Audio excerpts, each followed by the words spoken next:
Ini ada tanggapan dari YouTuber mengatakan bahwa Ala Khomeini kata lagi shock ya kena jantung karena makan babi. Wah, kacau lagi ini. Alhamdulillah. Ya, darah tinggi. Masya Allah, alhamdulillah.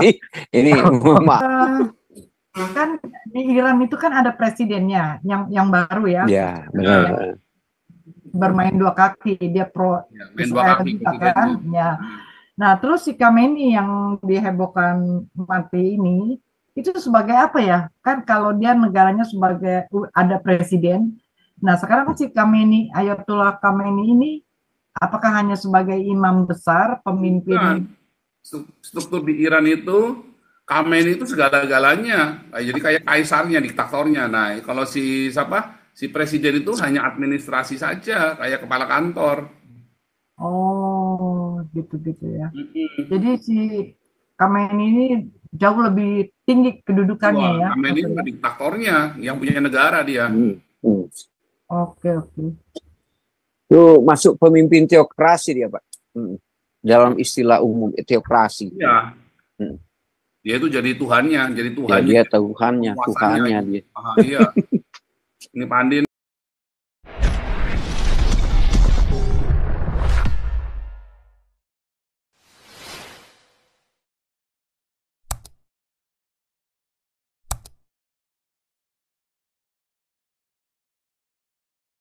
Masuk. Shalom, Pak Jenderal. Mantap. Ya, begini kasih komentar, Pak. Ya. Cerdas, ini cermat, keras, oke? Siap. Iya, mantap. Ini tentang Khamenei ya. Khamenei ini kok ini diduga dia meninggal ya, Pak Paul ya? Ya, Pak. Iya, ada indikasi gitu. Iya, benar, Pak. Oh, ya puji Tuhan lah kalau dia meninggal ya kan. Puji Tuhan, sangat luar biasa kalau dia meninggal. Kita sebagai orang-orang percaya itu sungguh mengucap syukur, terutama untuk itu orang-orang Sunni di Timur Tengah itu mengucap syukur itu. Tapi sayangnya kok Indonesia ini kok nggak mengucap syukur, katanya ngaku Sunni katanya. Padahal kami itu ya habis-habisnya Pak nggak dapat jatah 72 bidadari dan apakah di Indonesia ini lagi bingung aku itu Sunni apa Syiah yo? Bingung mereka nggak tahu diri dan nggak tahu malu.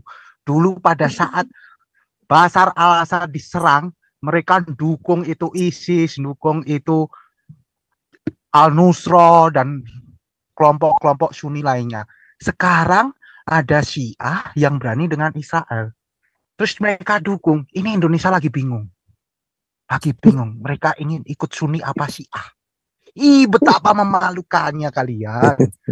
Hah? Kenapa kalian itu sangat memalukan? Gak tahu diri, gak tahu malu. Gak punya apa namanya? Gak punya, aku itu ini. Itu gak punya seperti itu. Tahu malu. Bilang aja ya Jenderal bunglon Pak ya. Jenderal kan tutup Kalijodo. Kayak bunglon ya. Iya. Nanti kan Kalijodo kan tutup Pak Jenderal. Gimana kalau mereka harus berkuar-kuar juga? Kan pernah yang di Indonesia berkuar bahwa Israel akan kalah. Katanya kan Iran telah melakukan serangan balasan dengan sekian rudal, katanya gitu. Ya. Mereka itu lagi menghibur diri tahu kan? Wah, media penggoblokan bangsa itu, waduh, tentara Israel terkena sniper. Wah, itu menghibur diri mereka. Tersangik-sangik mereka saat melihat berita seperti itu. Bayangkan coli mungkin saat melihat berita seperti itu. Apalagi saya pernah lihat itu ya di Lawyer itu Pak Karli yang pegang TV One. Dia bertanya-tanya kenapa Menlu si Retno tidak dipilih, tidak dipanggil Pak Prabowo. Dia kaget-kaget.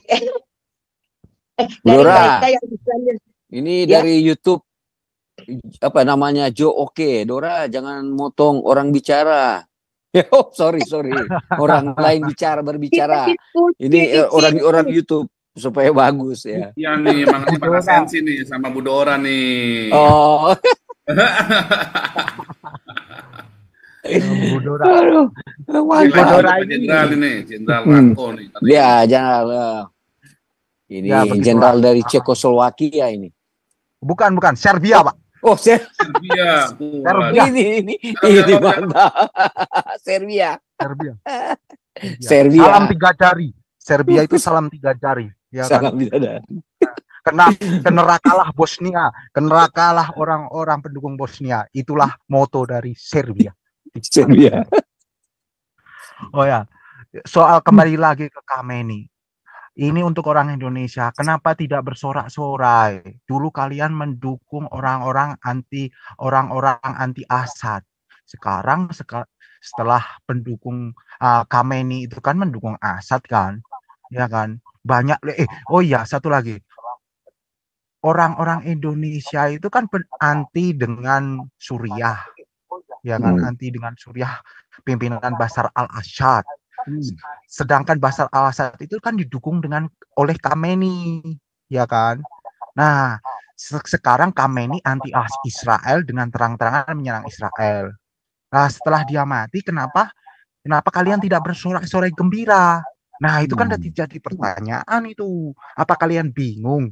Kalian itu Sunni apa Syiah? Bingung ya? Waduh, kasihan, bingung, terberak-berak ya. Mencret kalian ya kan? Mencret darah sampai jantung-jantungnya keluar. Aduh, kasihan.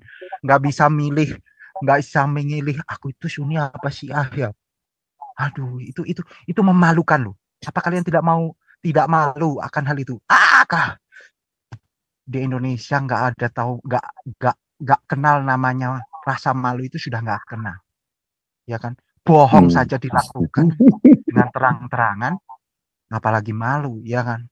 Kasihan sekali negara Indonesia. Ini ada tanggapan dari YouTuber mengatakan bahwa Khomeini kata lagi shock ya, kena jantung karena makan babi. Wah, kacau lagi ini. Alhamdulillah. Ya, darah tinggi. Masya Allah, alhamdulillah.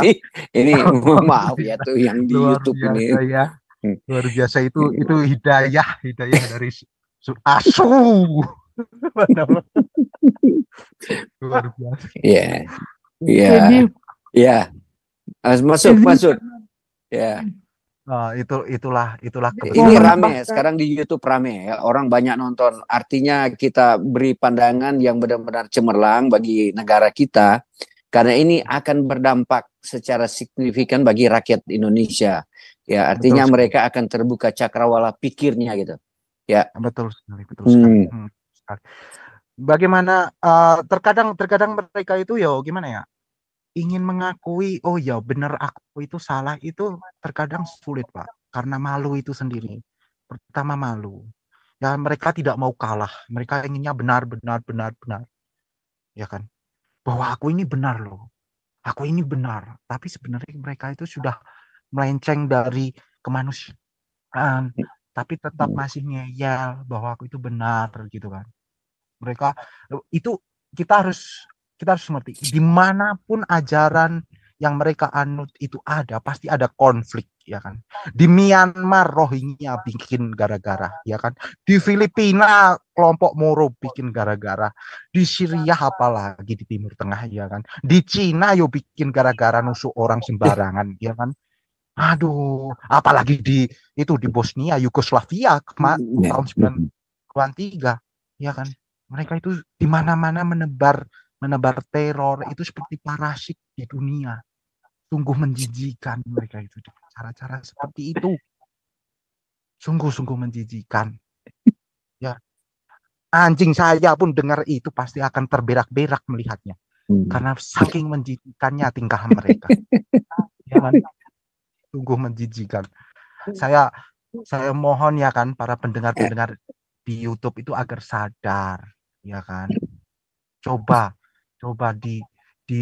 dibatin dalam hati. Oh iya ya, kenapa yo kok di mana-mana kok bikin kisruh, ya kan? Pengennya menang sendiri, ya kan, bahkan darah bisa dikeluarkan. Coba berpikir, alah itu mimpi. Kalau aku suruh berpikir itu, mereka tidak akan pernah berpikir sampai segitunya kalau nggak dapat azab laknat dulu dari Allah, ya kan. Coba bayangkan ini. Saya itu 12 tahun loh ya. Saya itu 12 tahun menghina junjungan mereka, menghujat mereka. Nyatanya saya nggak dilaknat-laknat loh. Aku diberkati loh. Wah, puji Tuhan, haleluya. Ya kan, luar biasa loh. Itu sungguh luar biasa itu. Tapi mereka itu gimana ya? Sulit untuk membuka mata. Apalagi membuka hati pun sulit karena sudah terpengaruhi iblis, setan bangsat, ya kan. Dalam hati mereka itu sudah isinya iri, dengki, kebencian, pokoknya segala kejahatan umat manusia mereka miliki. Luar biasa, rekor dunia. Iblis believe it or not. Oke, lanjut Pak Teddy. Ya, ini luar biasa lampias dari Pak Jenderal ini. Barangkali dia pernah mendapat kepahitan itu, sehingga dia secara lugas menjelaskan aja seperti itu. Wah, barangkali dia ada kecerdasan untuk menjelaskan latar belakang mengapa dia ada kepahitan terhadap umat ini gitu. Karena dia barangkali melihat fenomena dunia, dia respon.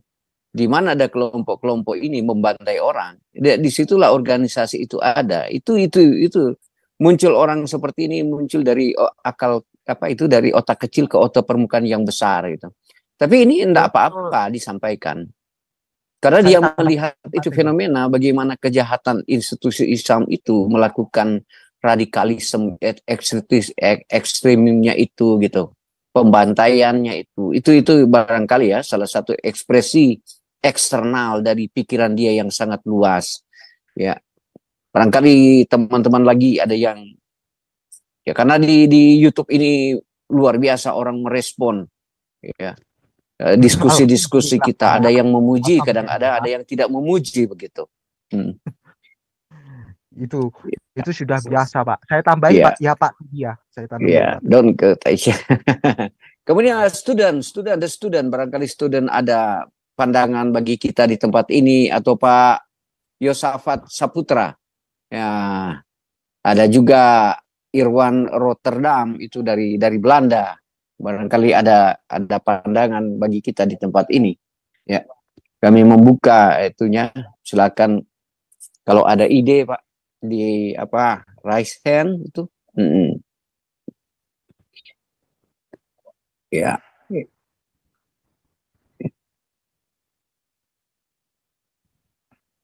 Itu teman-teman, bukan juga, saya cuma mau menambahkan bahwa di Indonesia salah satu penyelundupan sabu-sabu dan obat-obat terlarang itu produksinya dari Iran, tetapi BNPT itu tidak selalu gamblang menjelaskan itu, atau pejabat setempat itu, pemangku jabatan tidak selalu mau menyampaikan itu.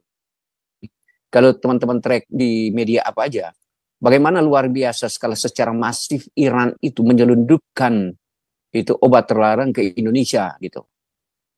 Bukan juga cuman itu, bukan cuma saya bilang tadi yang minyak, mereka juga ingin merusak tantanan umat agama Islamnya itu sendiri. Bayangkan dia mampu mengirimkan beberapa kilo obat terlarang masuk ke Indonesia.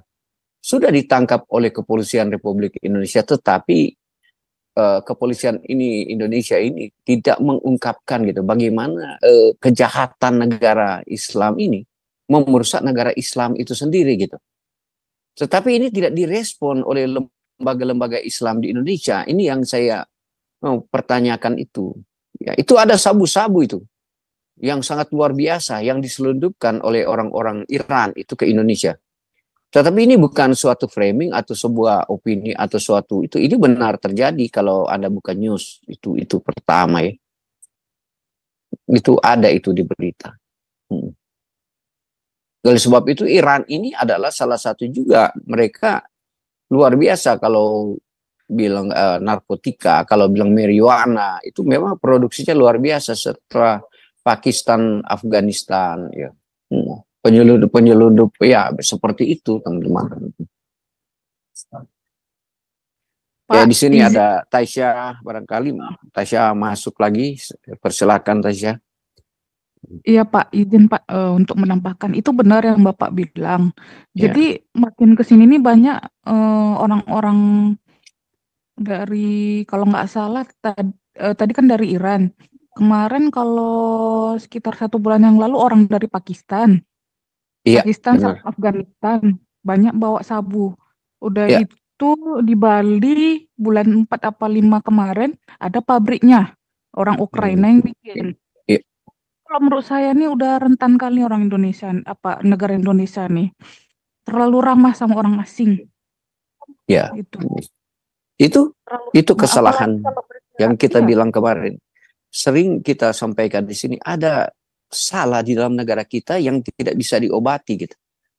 Tetapi dengan kasat mata kita melihat itu gitu, Tasya, itu persoalannya. Kembali kita kayak Tasya ini, saya tahu orang akademis, telaah-telaahnya adalah benar-benar telaah informatif gitu, yang sifatnya informasi gitu. Tetapi tidak ada respon dari negara. Tadi juga menjelaskan masalah pertanian, lain sebagainya, ya tata niaga semua. Negara tahu, tapi mereka sudah tidak mampu mengontrol itu.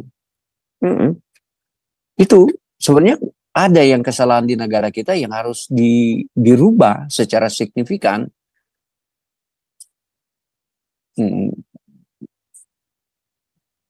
Oke, Tasya tinggal daerah mana? Boleh daerah mana supaya? Kalau sekarang masih di Indonesia sih Pak.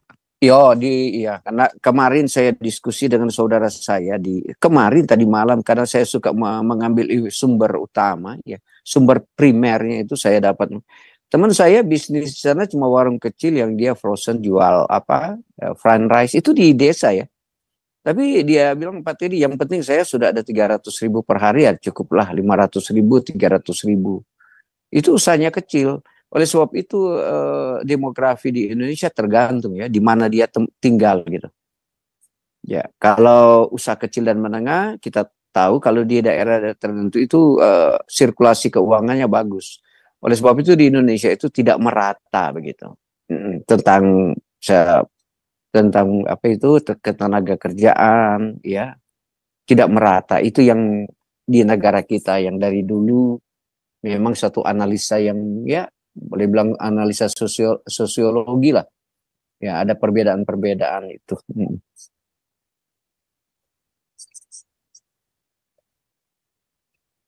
Ya, barangkali ada teman-teman lagi yang mau sampaikan ide di tempat ini ya. Ini ada Pak Israel Forever, Pak Yani, ya. Pak Israel Forever, barangkali ada itu nanti itu ya. Ini Tasya. Mari kita sampaikan ide-ide kita untuk perbaikan negara, untuk perbaikan dunia ya. Memang tadi kalau bicara tentang itu sudah informasi lama. Ini Khomeini ini di mana dia pergi berada ada rifle itu, ada senjata, ada rifle itu di belakangnya atau di depannya. Ya, dia duduk pun di tengah itu ada itu. Dia selalu memegang AK-47. Kalau kadang-kadang saya sudah tidak tahu persenjataan apa yang dia gunakan. Itulah saya bilang seorang pemimpin tapi ada ketakutan, beda dengan kita kan. Artinya kalau menjadi seorang pemimpin itu harus gentleman lah. Tapi kalau menjadi pemimpin ada rasa ketakutan akan ditembak orang, itu bukan seorang pemimpin. Kayak Ayatollah Khomeini ini, dia itu diikat dengan ketakutan, nanti ditembak, dibunuh. Ya, artinya kontras sekali dengan kami contoh ya bagaimana Donald Trump itu secara walaupun dia ditembak, hanya kena itu earnya, telinganya, tapi dia selalu mau mengatakan hidup ya begitulah. Kalau memang waktunya untuk mati ya matilah, untuk ditembak orang gitu kan. Beda dengan orang lain kan. Beda dengan pandangan orang lain yang ketakutan karena ajarannya itu gitu. Itu orang itu dikatakan hidup enggan mati tak mau. Ciri-ciri pemimpin institusi Islam itu seperti gitu. Hidup enggan mati tak mau gitu. Sebenarnya kalau dia pemimpin sejati untuk menyampaikan kebenaran, keadilan, kejujuran, ya semua lengkap, kekudusan, kesucian. Kalau dia bungkus dengan itu, dia kalau menjadi seorang pemimpin, dia akan benar-benar maju tanpa ada rasa ketakutan. Ya, itu yang paling bagus menjadi seorang pemimpin, teman-teman. Sebab itu kita lihat ya, kenapa ini Khomeini ini benar dari dulu.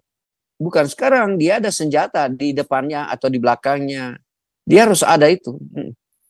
Karena manusia juga itu ada memang ke dirinya ada ketakutan. Ketakutan itu dari apa, teman-teman? Dari kebersalahan. Kalau karena tidak ada kebersalahan, ya tentunya Anda akan berani gitu. Di mana kaki dipijak, di situ lagi dijunjung. Di situ orang-orang yang berani itu. Ya, saya mengharapkan, mari kita menjadi orang seperti itu, teman-teman. Khomeini barangkali sudah tewas atau dilengsarkan. Kalaupun dia tewas itu, istilah tewas itu artinya dikena bom atau ditembak orang atau dia tol, itu korban dari apa. Sekarang ada masih diisukan karena ada penyakit, ada sakit dia, ada illness itu, sehingga dia tidak muncul ke permukaan beberapa hari ini. Barangkali serangan jantung lain sebagainya ya. Kita belum tahu pasti. Yang penting atau dia dilengsarkan, ini tema kita hari ini. Dan diakhiri dengan pertanyaan gitu. Tanda tanya di depan kan. Dia dilengsarkan atau mati dan lain sebagainya. Ada pertanyaan, kalaupun dia sudah tidak ada, siapa yang pengganti dia nanti? Ya, saya bilang tadi di media-media di Arab sana menggantikan dia barangkali anaknya atau ponakannya. Anaknya. Nah, ya. Khomeini. Itu Pak. Udah dilantik anaknya. Makanya kan bilang itu kan diam-diam ya suksesinya kan. Oh, itu bagus sekali. Berarti ini kan pertanyaannya kan analisa gini. kita aktual. Itu lengsernya karena sakit atau dibunuh atau hilang. Iya. Kan mereka tidak mau mengakui kalau dia malu kan. Kalau mati bunuh Israel kan malu, itu kan tamparan di mukanya si rezim Khomeini kan. Makanya disembunyikan, dirahasiakan. Itu ini saya ya. Karena kan kita bilang pasti dibunuh ini si Khomeini ini terakhir nih. Ya kan? Ya Pak Pastor. Ini orang-orang di YouTube ini Pak terlalu itu ya. Terlalu saya baca semua ada yang katakan ya si Khomeini mati karena makan paniki gitu. Aduh, saya luar biasa. Ini Pak orang-orang di YouTube banyak yang respon. Luar biasa. Tapi teman-teman yang di YouTube subscribe ya, di Pak Paul bilang coba di itu ya supaya ya bukan itu ya artinya viralkan lah gitu. Karena diskusi ini diambil lagi, dilansir lagi oleh media-media kayak Tribun Timur lah, atau TV One lah. Saya mengerti apa di diskusi di tempat ini teman-teman, mereka menciplak analisa-analisa Pak Paul, ya yang dibilang tadi, ya dia mampu melihat ke depan apa yang akan terjadi dan selalu menjadi diskusi aktual di negara kita itu teman-teman. Ya ini tambahan saya ya.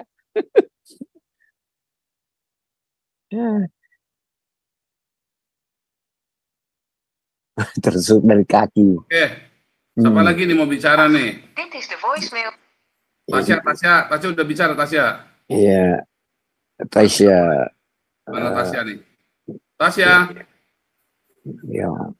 Ya udah Pak tadi. Bicara lagi boleh. Ini Pak Andi tiba-tiba hilang, nama nih, mana nih Pak Andi ini? Bu Ellen Saya Pastor mau tanya lagi Pastor. Boleh. Ya ini Bu Ellen, mantap. Kan di Iran itu kan ada presidennya yang baru ya. Ya benar. Bermain dua kaki, dia pro main dua kaki kan. Ya. Nah terus si Khomeini yang dihebohkan mati ini itu sebagai apa ya? Kan kalau dia negaranya sebagai ada presiden. Nah sekarang si Khomeini, Ayatollah Khomeini ini apakah hanya sebagai imam besar, pemimpin? Struktur di Iran itu Khamenei itu segala-galanya. Nah, jadi kayak kaisarnya, diktatornya. Nah, kalau si siapa? Si presiden itu hanya administrasi saja, kayak kepala kantor. Oh, gitu-gitu ya. Jadi si Khamenei ini jauh lebih tinggi kedudukannya ya. Khamenei itu diktatornya, yang punya negara dia. Oke, oke. Itu masuk pemimpin teokrasi dia, Pak. Dalam istilah umum teokrasi. Iya. Dia itu jadi Tuhannya, Ya, dia Tuhannya dia. Iya. Ini Pak Andin